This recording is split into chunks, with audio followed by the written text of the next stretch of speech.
Hi hello friends, എല്ലാ കൂട്ടുകാർക്കും ഷാൻവി വ്ളോഗിൻ്റെ പുതിയൊരു വീഡിയോയിലേക്ക് സ്വാഗതം. ഇന്നത്തെ നമ്മുടെ വീഡിയോ എന്ന് പറഞ്ഞിട്ടുണ്ടെങ്കിൽ ഒരു ബാൽസം ചെടീൻ്റെ കെയറും അതിൻ്റെ പ്രൊപ്പഗേഷനൊക്കെയാണ്. അപ്പോൾ നമുക്ക് ഒരുപാട് ബാൽസം ചെടി ഇപ്പോൾ ഉണ്ടായി വന്നിട്ടുണ്ട്. ഇത് നല്ല ഡാർക്ക് പിങ്ക് കളറിൽ വരുന്ന ഒരു ബാൽസം ചെടിയാണ്. വേറൊരു വെറൈറ്റി ആയിട്ടുള്ള ബാൽസം ചെടിയാണ്. നല്ലൊരു പിങ്ക് കളറിലുള്ളത് വരുന്നതാണ്. അത്യാവശ്യം നല്ല വലുപ്പമുള്ള പൂക്കളാണ് ഇതിലുള്ളത്. നിറച്ച് മുട്ടുകളും പൂക്കളും ഒക്കെ ഉണ്ടായി വന്നിട്ടുണ്ട്. അപ്പോൾ ഒരു ചെടി ഹെൽത്തി ആയി കഴിഞ്ഞിട്ടുണ്ടെങ്കിൽ ഇതുപോലെ നന്നായിട്ട് പൂവിടും. പിന്നെ അതിൻ്റെ ഒരു സീസൺ കഴിയുന്നതിനനുസരിച്ച് ഇലകളൊക്കെ കൊഴിഞ്ഞ് ചെടി കുറച്ച് ശോഷിക്കും. അപ്പോൾ ആ ഒരു സമയത്തിന് മുന്നേ വേണം നമ്മൾ നല്ല കഷ്ണങ്ങൾ നോക്കിയിട്ട് അതിൽ നിന്ന് പറിച്ചെടുത്തിട്ട് വേറെ ചട്ടിയിലേക്ക് പോട്ട് ചെയ്യാൻ വേണ്ടിയിട്ട്. അങ്ങനെ നമ്മൾ ചെയ്തിട്ടുള്ള കുറച്ച് പോട്ടുകളൊക്കെ നിങ്ങൾക്കൊന്ന് കാണിച്ചു തരാം. അപ്പോൾ 2 ദിവസം മുന്നേ നമ്മൾ ഇതുപോലെ പോട്ട് ചെയ്തിട്ടുള്ളതാണ്. കുറച്ച് ഗ്രോ ബാഗിലേക്കാണ് വെച്ച് കൊടുത്തിട്ടുള്ളത്. ഇതുപോലെ ചെറിയ പീസുകൾ നോക്കിയിട്ട് നല്ലൊരു പോട്ടിംഗ് മിക്സ് ഉണ്ടാക്കിയിട്ട് വേണം നമ്മൾ ഇതിലേക്ക് ആഡ് ചെയ്ത് കൊടുക്കാൻ വേണ്ടിയിട്ട്. പോട്ടിംഗ് മിക്സ് എന്ന് പറയുമ്പോൾ സാധാരണ നമ്മുടെ ഗാർഡനിങ് സോയിൽ കുറച്ച് ചാണകപ്പൊടിയാണ് നമ്മൾ ആഡ് ചെയ്ത് കൊടുത്തിട്ടുള്ളത്. ഇത്രയും മതി ഒരു ചെടി ഹെൽത്തി ആയിട്ട് വളരാൻ വേണ്ടിയിട്ട്. നല്ല നല്ല പീസ് ഉണ്ടാകുമ്പോൾ ഇതുപോലെ ചെറിയ ചെറിയ പോട്ടിലേക്ക് മാറ്റി വെച്ച് കൊടുത്തിട്ടുണ്ടെങ്കിൽ നമുക്ക് ആ ചെടി എപ്പോഴും അവിടെ വീട്ടിൽ നിലനിൽക്കുന്നതാണ്. ഒരു ടൈപ്പ് ഒരു ഡബിൾ പെറ്റൽസിൽ വരുന്നൊരു ബാൽസം ചെടിയാണ്. ഇതും ഒരു പിങ്ക് വെറൈറ്റിയാണ്. എല്ലാം പിങ്ക് ആണെങ്കിലും ഓരോന്നിനും വ്യത്യസ്തമാണ്. ഇതിൽ നിറച്ച് പൂക്കൾ ഉണ്ടായിട്ടുണ്ട്. ഇതിൽ ഒരുപാട് പ്രാവശ്യം നമ്മൾ പ്രൂൺ ചെയ്തിട്ടുണ്ട്. അങ്ങനെ പ്രൂൺ ചെയ്തുകൊണ്ടാണ് ആ കട്ട് ചെയ്ത ഭാഗത്തു നിന്നൊക്കെ പുതിയ പുതിയ ചില്ലകൾ ഉണ്ടായി വന്നിട്ടുള്ളത്. അതുകൊണ്ട് ഇതൊരു ബൾക്കായി തന്നെ ഉണ്ടായി വന്നിട്ടുണ്ട്. ഇടയ്ക്കിടയ്ക്ക് പ്രൂൺ ചെയ്യുന്നതുകൊണ്ട് 2 കാര്യങ്ങളുണ്ട്. ആ ഉള്ളൊരു ചെടി നന്നായിട്ട് വളരുകയും ചെയ്യും, നമുക്ക് പുതിയൊരു ചെടി വളർത്തിയെടുക്കാൻ പറ്റുന്നതാണ്. പിന്നെ ഓവറായിട്ട് ഉച്ചക്കുള്ള ഡയറക്റ്റ് വെയിലൊക്കെ കിട്ടിയിട്ടുണ്ടെങ്കിൽ ഈ ചെടിയുടെ ഇലയൊക്കെ പെട്ടെന്ന് തന്നെ വാടി പോകാനുള്ളൊരു ചാൻസ് ഉണ്ട്. അപ്പോൾ നല്ലൊരു ലൈറ്റ് കിട്ടുകയും വേണം. എന്നാലും ഒരുപാട് കഠിനമായ വെയിലുകളൊന്നും ഇതിന് പറ്റില്ല. അതുപോലെ തന്നെ വെള്ളത്തിൻ്റെ കാര്യത്തിലാണെങ്കിൽ നല്ല നിർവാർച്ചയുള്ള മണ്ണിൽ വേണം ഇത് നടാൻ വേണ്ടി. വേറെയും കുറച്ച് ബാൽസം ചെടികൾ നമുക്കുണ്ട്. ഇത് നല്ലൊരു മജന്ത ഷെയ്ഡിലാണ്.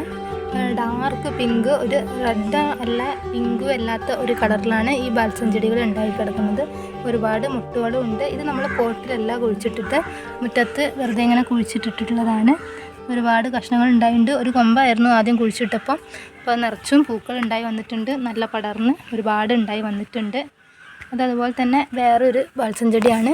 2 കളറ് മിക്സ് ചെയ്തിട്ടുള്ള ബാൽസം ചെടിയാണ്. നല്ല ഡാർക്ക് പിങ്കും വൈറ്റ് കളറും കൂടി വരുന്നതാണ്. അതിലും ഇന്ന് നിറച്ചും പൂക്കൾ ഇട്ടിട്ടുണ്ട്. ഇതൊക്കെ നമ്മൾ മുറ്റത്ത് തന്നെ കുഴിച്ചിട്ടിട്ടുള്ളതാണ്. പിന്നെ അതുപോലെ തന്നെ വൈറ്റ് കളറിലുള്ള ബാൽസം ചെടിയുണ്ട്. ഇത് വൈറ്റും ഒരു പിങ്ക് ഷെയ്ഡും കൂടി മിക്സ് ചെയ്തതാണ്. പക്ഷേ ഇപ്പം വൈറ്റിൽ മാത്രമാണ് പൂക്കൾ ഉണ്ടായിട്ടുള്ളത്. ഒരുപാട് മുട്ടുകളും ഉണ്ടായി വന്നിട്ടുണ്ട്. നമ്മളിത് മുറ്റത്ത് തന്നെ വീടിൻ്റെ മുൻവശത്ത് തന്നെ പോട്ടിലും കുഴിച്ചിട്ടിട്ടുണ്ട്. വെള്ളത്തിൽ നിറച്ചും പൂവുണ്ടായിട്ടുണ്ട്. ഒരുപാട് പൂക്കൾ ഉണ്ടാകുമ്പോൾ ഈ ബാൽസം ചെടി കാണാൻ തന്നെ നല്ല ഭംഗിയാണ്.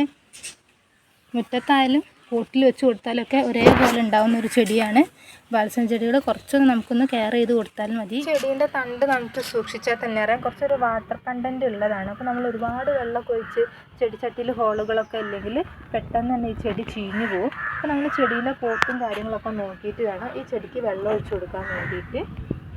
ഇത്രയൊക്കെ ചെറിയ ചെറിയ ടിപ്പുകളൊക്കെ ശ്രദ്ധിച്ചിട്ടുണ്ടെങ്കിൽ ഇതുപോലെ നമുക്ക് പൂക്കൾ വിരിയിച്ചെടുക്കാവുന്നതാണ്. നമ്മളെ ഗാർഡനെ മനോഹരമായിട്ട് എപ്പോഴും നിലനിർത്തിക്കൊണ്ടു പോകാൻ പറ്റുന്ന ഒരു ചെടിയാണ്. കാരണം എപ്പോഴും ഇതിൽ മുട്ടുകൾ ഉണ്ടാവും.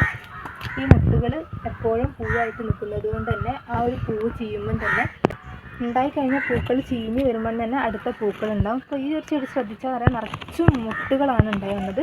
ഇതിങ്ങനെ ഓരോ പൂക്കൾ ഉണ്ടാകുമ്പോൾ അടുത്ത പൂക്കൾ കൊഴിഞ്ഞു പോവുകയാണെങ്കിൽ നമുക്ക് എപ്പോഴും ചെടിയിൽ പൂക്കൾ ഉണ്ടായി കിട്ടുന്നതാണ്. അപ്പോൾ ഇത്രയും ഈ ചെറിയ ചെറിയ ടിപ്സൊക്കെ നോക്കിയിട്ടുണ്ടെങ്കിൽ നമ്മുടെ ബാൽസം ചെടിയിൽ ഇതുപോലെ നിറച്ചും പൂക്കൾ വിരിച്ചെടുക്കാവുന്നതാണ്. അപ്പോൾ ഇന്നത്തെ വീഡിയോ ഇത്രയേ ഉള്ളൂ. അപ്പോൾ നമ്മൾ ഈ ചെറിയ ടിപ്സുകളൊക്കെ നിങ്ങൾ ഇഷ്ടമാണെന്ന് വിചാരിക്കുന്നു. നമ്മുടെ ചാനൽ ഇഷ്ടപ്പെട്ടാൽ ഒന്ന് ലൈക്ക് ചെയ്യുക, അതുപോലെ തന്നെ സബ്സ്ക്രൈബ് ചെയ്യുക. ഇതുപോലത്തെ ടിപ്സുകളും നമ്മുടെ ഫ്ലവറിങ് ടിപ്സൊക്കെ ആയിട്ട് നമ്മൾ ഇനിയും വരുന്നതായിരിക്കും. അതുവരെ എല്ലാ കൂട്ടുകാർക്കും ബൈ ബൈ.